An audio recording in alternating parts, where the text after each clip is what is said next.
అందరికీ గణేష్ చతుర్థి శుభాకాంక్షలు. Happy Vinayaka Chavithi to everyone. So నా ప్రతి సినిమాల్లో సంగీతానికి సాహిత్యానికి చాలా పెద్ద పెట్టేస్తాను. మ్యూజిక్ అనేది ఘాటీ సినిమాకి హార్ట్ బీట్ అన్నమాట. అండ్ ఐఎమ్ వెరీ హ్యాపీ మన మ్యూజిక్ డైరెక్టర్ డెబ్యూటెంట్ విద్యాసాగర్ గారు మనతో ఉన్నారు. అండ్ నా మొదటి సినిమా మ్యూజిక్ డైరెక్టర్ ఈఎస్ మూర్తి గారు. కానీ ఆయన ఈరోజు ఇక్కడ ఉన్నది మాత్రం ఆ విషయంలో కాదు. ఈ సినిమాలో మొత్తం 6 పాటలు ఉంటే 3 పాటలు మూర్తి గారు రాశారు, 3 పాటలు నేను రాశాను, నా డెబ్యూ కూడా. దానికి ఇన్స్పిరేషన్ ఏంటంటే తను వీక్షణ అని ఒక సాంగ్ చేసింది కదా, ఆమె కూడా ఒక లిరిక్ రాసింది. సో నాకన్నా సీనియర్ లిరిసిస్ట్ ఉన్నారు ఇక్కడ. So and we all have ఈ మ్యూజిక్కి ఆర్ ఆయన కంపోజ్ చేస్తే మేము రాస్తే బేసికల్గా దానికి ఆ ఎమోషన్ సోల్ ఇచ్చింది మీరు, your voices actually and your expression. నాకు సింగర్స్ అంటే చాలా గౌరవం. ప్రతిసారి అనుకుంటారన్నమాట మిగతా వాళ్ళు ఓకే లాస్ట్ బిట్లో వచ్చేసి మొత్తం రాశారు, కంపోజ్ చేశారు, చివరి వచ్చి పాడెళ్ళిపోతారని. కానీ ఒక పాట మీద మేము కొన్ని నెలలు కావచ్చు, వారాలు కావచ్చు, రోజులు కావచ్చు, but you will come with in that minute. నాకు చాలా ఆశ్చర్యం అనిపించింది. విత్ ఇన్ 5 minutes ఒక 10 minutes యూ విల్ రైట్, ఆ లిరిక్ రాసుకుంటారు, దెన్ ఎక్స్ప్రెషన్ పట్టుకుంటారు, సినిమా అంతా ఏం చెప్పాలి, then you go and perform. And that to how great actually. So మనం ఈ సినిమాకి మ్యూజిక్ సంబంధించిన హార్ట్ బీట్ అంతా ఉన్నాం కాబట్టి let's open the discussion today. Okay. So ఇంకొకటి ఏంటంటే నాకు మొదటి సినిమా గమ్యంలో మ్యూజిక్ చేశారు. ఇప్పుడు ఘాటీలో మిమ్మల్ని అందరినీ ఏరికోరి పిలవడానికి ఒక కారణం ఉందన్నమాట. సో విద్యాసాగర్ గారు నాకు పరిచయం చేయడానికి కారణం హారిక్ గారు. ఎలా అంటే ఒకసారి కొండపొలం సినిమా చేస్తున్నప్పుడు కీరవాణి గారి దగ్గర ఒక రిథమ్స్ చేయడానికి ఇంటర్మిషన్ సీక్వెన్స్ కావాలంటే దెన్ ఆ రోజు కోవిడ్ అప్పుడు అన్నమాట. తను చెప్పారు, సాగర్ అన్న ఒక ఆయన ఉన్నారండి, మా ఇంటి పక్కన ఉంటారు అని, మలక్పేట, వీళ్ళిద్దరు మలక్పేటలో ఉంటారు. So she's the one who introduce, చాలా బాగుంటారని చెప్తే దెన్ సాగర్ గారు వస్తే కీరవాణి గారి ద్వారా నాకు ఆయన పరిచయం అయ్యారన్నమాట. అప్పుడు చేసినప్పుడు then I said, oh this guy has a metal. దాని తర్వాత మేము చాలా జింగిల్స్ యాడ్స్ చేసాం. దెన్ అక్కడ నుంచి మేము చేసిన అరేబియా అక్కడ అనే ఒక వెబ్ సిరీస్ కూడా తనే మ్యూజిక్ డైరెక్టర్గా తీసుకోవడం జరిగింది. దెన్ టు ఘాట్. రెండవది దినకర్ గారి బ్యాండ్లో నాకు దానికన్నా ముందు నాకు తెలియదు, కానీ ఎలీజియం బ్యాండ్లో నేను ఆయన్ని కలిశానమాట బేసికల్గా. సో వీళ్ళిద్దరు బ్యాండ్ మేట్స్ అన్నమాట. సాకేత్ గారు మీరు వీళ్ళిద్దరూ నేను రాసిన ఒక సాంగ్ పాడారు, చాలా powerful, the legend of Ghaati అని ఒక యాంథమ్ లాంటిది. Will come to that one. మీరు ఆయన చెడ్డీ మేట్స్ బేసికల్గా, చైల్డ్హుడ్ మేట్స్. ఇంకా చాలా సార్, ఇంకా చాలా. వీళ్ళిద్దరు వరంగల్ కనెక్షన్ కూడా ఉంది వీళ్ళిద్దరికి. సో మీరు అది మాత్రమే కాకుండా ఈ మూర్తి గారు రాసిన దస్సోరా అనే సాంగ్ మీరు పాడారన్నమాట. And I really love the way you rendered it actually. It's brilliant that ఆ rap thing. At the same time మాకు ఆ ఈస్టర్న్ ఘాట్స్లో, ఆ తూర్పు కనుమల్లో ఆ ఘాటీలకు కావాల్సిన స్ట్రెంగ్త్ని, వాళ్ళ జీవన విధానాన్ని, everything you really gave a beautiful thing. అది మీరే తెలుగులో మీరే పాడారు, తమిళ్లో మీరే పాడారు, చాలా చక్కగా పాడారు. Now I open this platform to everyone to discuss about the music of Ghaati. Okay, ఒక జామింగ్ సెషన్ లా అనుకుందాం అన్నమాట. Okay, and discuss about his debut also మనందరూ అవుతుంది. Okay, so Saketh with you. 4 years, close to 4-5 years.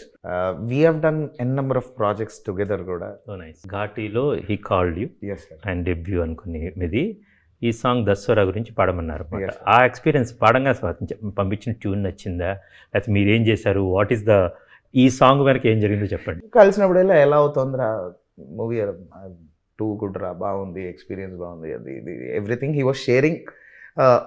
కొన్ని random tunes వినిపించేవాడు, ఇది ఇట్లా అనుకుంటున్నాను రా, అది అట్లా అనుకుంటున్నాను. ఓకే, పాయింట్ ఇవన్నీ వద్దు, పాయింట్కి రా అన్నట్టు నన్ను ఎప్పుడు పిలుస్తున్నావు అన్నది మైండ్లో ఉండింది. One day he called me, అరే అర్జెంట్గా స్టూడియోకి రా. ఓకే వస్తాను, బట్ ద ప్రాబ్లమ్ ఈజ్ రేపు నేను సింగపూర్ వెళ్తున్నాను అని నేను చెప్పా. లేదు పర్లేదు నువ్వు రా అన్నాడు. వెళ్ళేసరికి played the song sir directly. అప్పటిదాకా ఈ ఒక్క పాటే నాకు వినిపించలేదు, మిగతావి ట్యూన్స్ అన్నా డెమోస్ అన్నా వినిపించాడేవో. విని ఐ వాజ్ లైక్ వావ్, మామూలుగా లేదు వైబ్. నేనేం పాడాలి దీంట్లో. నేను చూసుకుంటున్నా అప్పటికే పాట ప్లే చేసినప్పుడు మొత్తం పాట అయిపోయి కాపీ ఇది కాదు బేస్లో పాడాలి అని సింపుల్గా. నేనేమో అప్పటిదాకా నా రేంజ్ పైన ఉందా లేదా అదే చెక్ చేసుకుంటూ ఉన్నా. బేస్లో పాడాలి, ఒక యాటిట్యూడ్, ఇట్లా కొండలలో ఆ ఎక్కోలాగా వినిపించాలి, ఆ రౌండ్నెస్ రావాలి, తూరుపు కనబలబెట్టి అన్నట్టు కావాలి నాకు, ఆ ఫీల్ కావాలి. ఈ వీళ్ళందరూ అప్పుడు he explained me in one liner what you wanted అనమాట. ఈ ఘాటీస్, వీళ్ళని ఘాటీస్ అంటారు. వీళ్ళు ఇలా కొండల మీద ఎక్కుతూ ట్రావెల్ అయ్యేటప్పుడు వాళ్ళెంత రాగా ఉంటారో నాకు అంతే రాగా కావాలి, క్రిష్ గారికి అలానే కావాలి అని. Then he explain and then we were like చలో లెట్స్ ట్రై. నేను we were so over conscious about a few things which you told. వాడికి నేనేమో ఉన్న ఆప్షన్స్ కాదు, పైన కూడా ఒకటి తీసుకో, కాదు ఇట్లా కూడా ఒకటి తీసుకో, అది ఇది అని ఒక 4 ఎక్స్ట్రాలు కూడా పాడి then I went to Singapore అనమాట. Second thing the way he wrote actually sir I have to talk about it. నేను ఫస్ట్ పాట ప్లే అవ్వగానే the first question I asked him is ఎవరు రాశారు? అన్ని టీలు కష్టంగా సార్. సార్ నేను మా కాలేజ్ డేస్లో బంక్ కొట్టినప్పుడు పక్కనున్న కెఫేలో అన్ని టీలు తాగాను. అంటే ఒక 30-40 టీలు అప్పుడు అంతే. నడుమింటి కాలే. ఈ పాట మొత్తం every line he made sure that it was ending with T and every word was powerful. Exact. ఏదో రాయడం ఏదో టీ అనేయడం కాదు. అవును, ఎవ్రీ వర్డ్ హ్యాడ్ స్పెషాలిటీ, వర్డ్కి ఒక స్పెషాలిటీ ఉంది. మూర్తి గారు దానికి బేసిక్గా కృషే కారణం. ఆయన ఏది ఒప్పుకోడు కదా పుట్టాను, అది ఇప్పటికి సాగర్ బయటపడతాడు చెప్పేటప్పుడు. ఫస్ట్ 2 tunes కి I was lucky sir. First 2 tunes కి I was lucky. ఇమిడియట్ గా ఓకే చేస్తారు. నాకు ఇవి బిట్స్ కింద వస్తాయి కదా, ఓ 4 స్టాంజర్స్ లాగా ఏదో పద్యాల్లో మేము వస్తుంటాయి.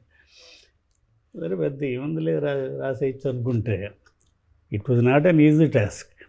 నేను 10 days చిక్కమగళూరులో హాలిడేకి వెళ్తే 10 రోజులు ఈ పని మీదే కూర్చున్నాను. That is Krish. ఎందుకంటే ultimately even I was happy మా తీసుకొచ్చాడు. రెండో విషయం అంటే ముఖ్యంగా ఇందులో లేడీ వాయిస్తో స్టార్ట్ అవుతుంది కదా, అంటే ఒక రఫ్ ట్రాక్ ఒకటి వినిపించారు తమిళ్లో ఫస్ట్, అంతా ఫీమేల్ వాయిస్లో వచ్చి అని చెప్పి నేను I did not expect male voice ఎక్కడ వస్తుంది అనుకుంటుంటే అక్కడ కరెక్ట్గా తీసుకొచ్చి పెట్టాడు. అంత sung wonderfully, made justice. All Sagar's credit అది. ఇది వస్తే కనుక ఇక్కడ పవర్ అనుకున్నది అంటే ఘాట్ ఈ తూర్పు కనుమల్లో ఘాట్స్లో ఘాటీలు ఉంటారు. గట్ట అంటే సాంస్క్రిట్ వర్డ్, మనం గట్టు అంటాం కిందకి ల్యాండింగ్ అయ్యేది. కన్నడలో కూడా గట్ట అని ఉంటుంది అన్నమాట. ఈ ఘాటుల్లో ఘాటీస్ ఉంటారు. ఒక్కొక్క ఘాటి ఒక 100 kgs నుంచి 150 kgs భుజాన్ని వేసుకొని ట్రెక్కింగ్ చేయగలరు అన్నమాట. ఇమాజిన్ ఒక 10 మంది ఘాటీలు కలిసారంటే 1 టన్ను సరుకుని తరలించగలరు కొండల మీద గుండా అన్నమాట. ఇది ఒక ఎక్సైటింగ్ అది. అందులో అనుష్క గారితో స్వీటీతో ఘాటీ సినిమా అన్నమాట. అక్కడ సినిమా స్పెషాలిటీ అన్నమాట. సో ఇది పక్కన వేసినప్పుడు దిస్ బికేమ్ సినిమాలో ఈ సాంగ్స్ మాత్రమే కాదు, బేసికల్గా the way the entire background music and ఇంకా బుడాపెస్ట్లో ఆర్కెస్ట్రల్ అన్నమాట. ఇప్పుడు మనం టీజర్లో చూసాము, ట్రైలర్లో చూసాము, the way he compose the music. అది నాకు ఐ వాజ్ వెరీ చాలా ఎక్సైటింగ్ ఉన్నాను అన్నమాట. I want to show it to the audience. అది some of my friends actually ఇప్పుడు చెన్నైలో మిక్సింగ్ థియేటర్లో తమిళ్ కాపీ చూశారన్నమాట. అది జస్ట్ మనకి ఇంటర్లో కూర్చునే ముందు అన్నమాట. And they are going gaga and especially some of the sequences actually. So now I will just ask him basically what is his experience. పర్సనల్గా కంపోజింగ్ అనేది ఫస్ట్ టైం. నా ట్రైలర్స్ అప్పుడు మరి జింగిల్స్ కన్నిటి చేసావు, అంటే చేసావు, యాక్చువల్ కీబోర్డ్ ప్రోగ్రామర్గానే చేసింది. Okay, లేదు వాట్ ఐ బిలీవ్ ఈస్ అవకాశం వచ్చినప్పుడు మీరేమిటని చూపించుకోవడం వేరును, జనరల్గా వర్క్ చేసేటప్పుడు మీరు ఏం వర్క్ చేస్తారు ఆలోచన మారింది దట్ ఈస్ మనకి. డిఫరెంట్.